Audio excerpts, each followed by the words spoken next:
Selamat datang di Edu Media, Edukasi Media, media pembelajaran yang aktif dan menyenangkan. Halo adik-adik, bagaimana kabarnya hari ini? Semoga adik-adik selalu sehat dan bahagia. Yuk kita lanjutkan belajarnya. Tema 9, subtema 1, pembelajaran 3 dan 4. Kalian tahu tidak letak astronomis? Letak astronomis adalah letak suatu tempat dilihat dari posisi garis lintang dan garis bujur. Apakah kalian sudah mengetahui apa itu garis lintang dan garis bujur? Garis lintang adalah garis khayal yang ada pada peta atau globe yang sejajar dengan garis khatulistiwa. Berdasarkan garis lintang, Indonesia berada pada 6 derajat lintang utara sampai 11 derajat lintang selatan. Maka dari itu, Indonesia memiliki iklim tropis. Sedangkan garis bujur adalah garis khayal yang ditarik dari kutub utara hingga kutub selatan untuk menentukan lokasi di bumi pada globe atau peta. Berdasarkan garis bujur, Indonesia terletak pada 95 derajat bujur timur sampai 141 derajat bujur timur. Letak ini menyebabkan Indonesia memiliki 3 daerah waktu. Mari kita lihat bersama-sama pada peta perbedaan zona waktu yang ada di Indonesia.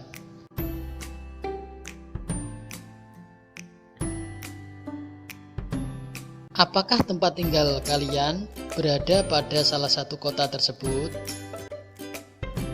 Indonesia memiliki keberagaman yang banyak, mulai dari suku, agama, bahasa, ataupun yang lain.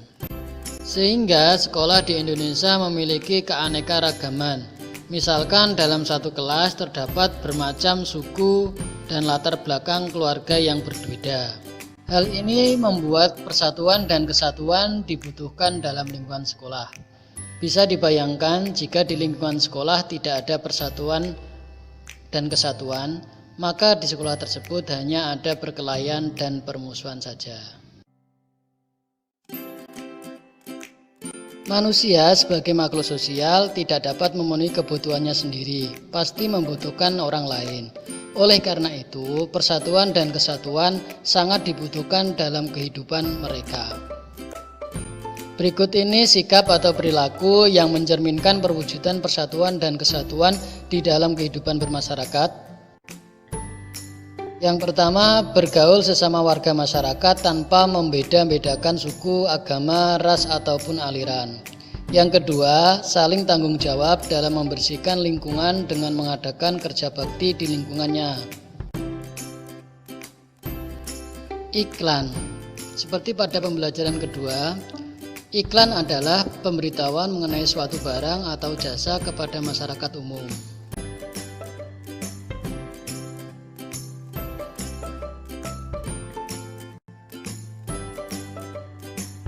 Agar informasi dapat disebut iklan harus memenuhi syarat-syarat tertentu, yaitu harus bersifat objektif dan jujur, jelas dan mudah dipahami, menarik perhatian banyak orang, tidak bersifat sara dan menyinggung pihak lain.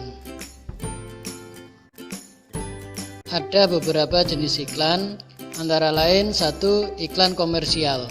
Iklan komersial adalah iklan yang menawarkan suatu produk. Dilihat dari bentuk iklan tersebut, ada beberapa syarat yang harus dipenuhi, yaitu harus ada nama produk, gambar produk, kalimat iklan, logo atau nama perusahaan. Selanjutnya yang kedua, yaitu iklan layanan masyarakat. Iklan ini bertujuan untuk memberikan informasi dan pencerahan kepada masyarakat tentang isu ataupun hal-hal tertentu. Ada beberapa ciri dari iklan layanan masyarakat, antara lain tidak komersil atau bersifat umum, diajukan oleh organisasi yang diakui untuk seluruh lapisan masyarakat, dan memiliki dampak atau kepentingan yang tinggi.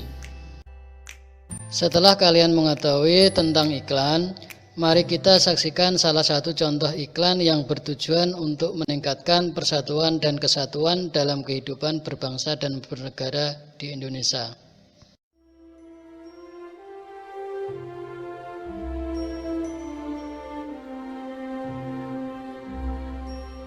Indonesia tanah air beta, pusaka abadi nan jaya. Indonesia sejak dulu kala selalu dipuja-puja bangsa.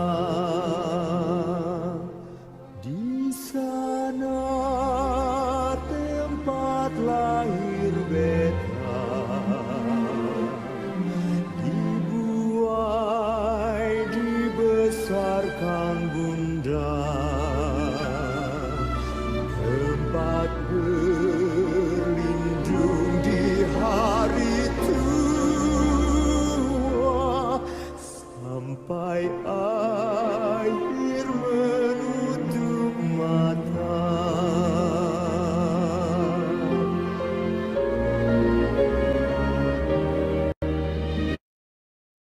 Kita lanjutkan ke pembelajaran 4, kenampakan alam.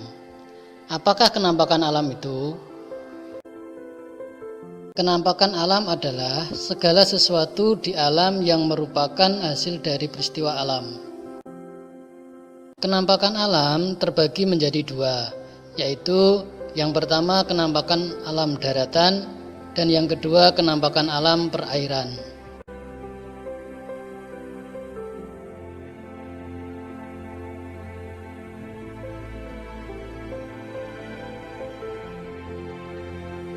Kenampakan alam daratan, contohnya 1. Gunung. Gunung adalah sebuah bentuk tanah yang menonjol di atas wilayah sekitarnya. Gunung merupakan bukit yang sangat besar serta tinggi.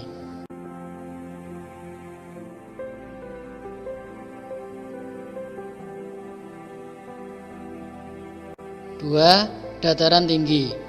Dataran tinggi adalah dataran yang terletak pada ketinggian di atas 700 meter di atas permukaan laut dan memiliki suhu rendah.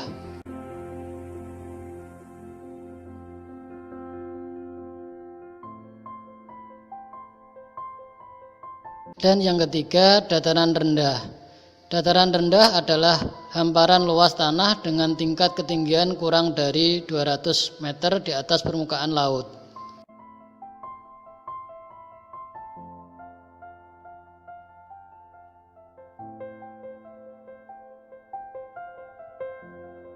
Kenampakan alam perairan, contohnya 1. Laut. Laut adalah kumpulan air asin yang banyak dan luas di permukaan bumi dan tersambung dengan samudra, terpisah dan atau terhubung dengan suatu benua dengan benua dan atau pulau dengan pulau lain.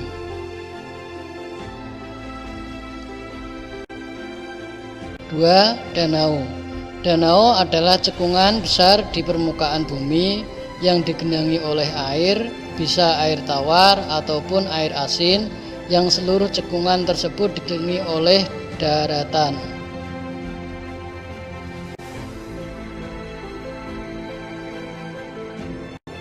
Yang ketiga, teluk. Teluk adalah perairan yang menjorok ke daratan dan ketiga sisinya berupa lautan. Wilayah ini memiliki ombak yang relatif kecil, sehingga aman digunakan untuk beraktivitas.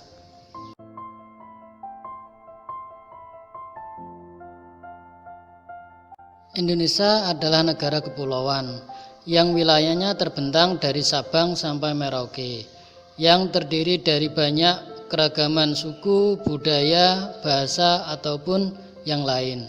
Sehingga perlu dikembangkan sikap menjaga persatuan dan kesatuan.